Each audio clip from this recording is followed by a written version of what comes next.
Okay guys, I'm here today with Luke Griffith, huge honor for me. And guys, I think at this point everybody knows who he is, but for those who doesn't know, he just got second on ADCC, and he's the new star from New Wave, from John Danaher.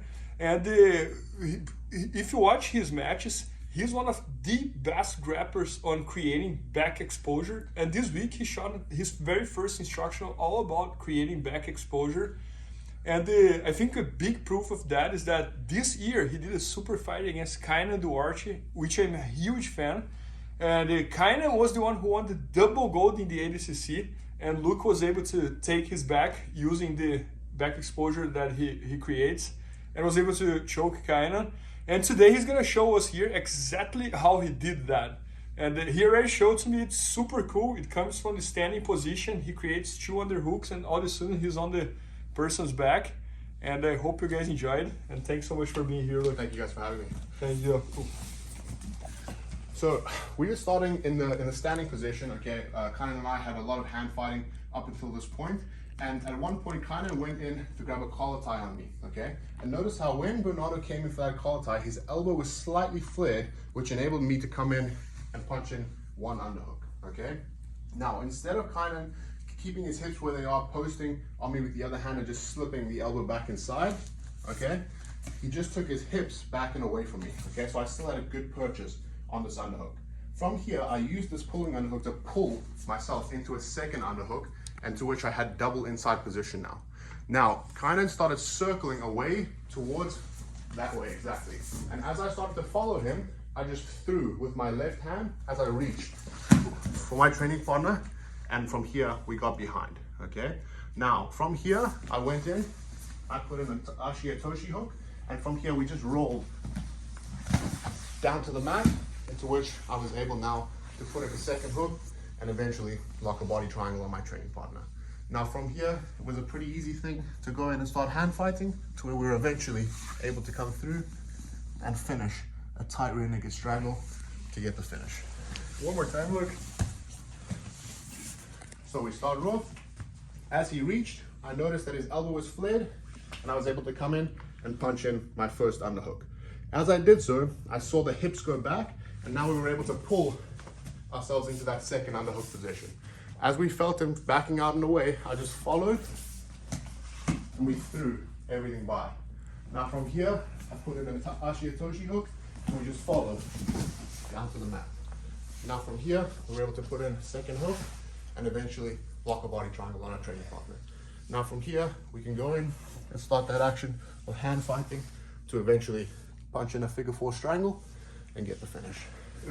Oh look, like this is one of the best things you do, like creating back exposure, right? And sometimes even when you lose the match, you still get the person's back. Like another highlight that I have in mind is your match against Penn on ADCC, that you were able to go to his back. Yes. And that's always your goal, is to create a way to go to the person's back. Yeah, so for me, the biggest thing is if I can get behind somebody's elbows, it's much harder for them to defend my attacks, right? If I'm in front of you, no matter what the position is, I have to go through your arms in front of me, pushing me away. That makes it harder for me to get my attacks off. But if I'm behind you, no matter what the situation is, your arms are in front of me in this position now. So for you to defend, it becomes a lot harder. So that's why in my mind, I always think the faster I can get to somebody's back, the better it's gonna be to make their defenses a lot weaker. And is there any principle that you have in mind that's kind of like a common theme to go to the person's back? Like anything that you have in mind that you always use? Because almost everybody you fight, you find a way to go to that person's back. Yeah. Well, so I'm just trying to figure out what's the concept. Yeah. What makes you different than everybody else? Something that I like to keep in mind that applies to pretty much any time I take the back is if I can get my training partner, one of my training partner's arms across my center line, then I can start to expose the back. So like we spoke about with this one in the standing position, I threw the arm by, which now gets that arm past the center line position. If I use an arm drag, I bring the arm past the center line, etc. When we're on the ground or in the standing position, if I can get that arm across center, then I have a pretty good chance of being able to expose my training partner's back. No, I got it. And another very interesting thing about you is that you're probably the very first Jiu-Jitsu star. I'm not even gonna say South Africa, from Africa in general, right? Because you're from South Africa, right? Yes, yes. I think, probably the most well-known. But to be honest with you, I think there is somebody from South Africa who's won ADCC before a long time ago.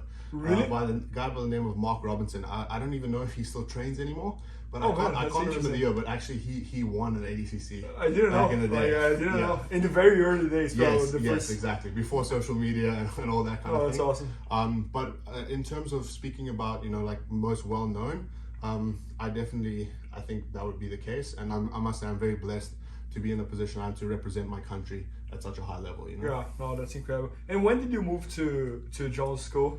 So this October would have been 3 years since I started training with John. So, only 3 years? Yes. Oh man, and you're already like and you did the 2022 ADCC I did, as well. Yes, that, yes. You I lost lost first round to Yuri Simos. Was on decision or one decision?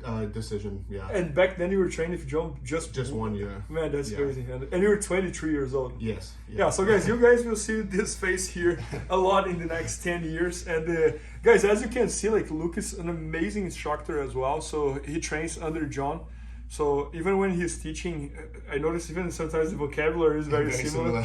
And even the accent, like there's a weird accent as well. Yeah. And no, guys, but he's an amazing athlete, and he's also becoming one of the very best instructors.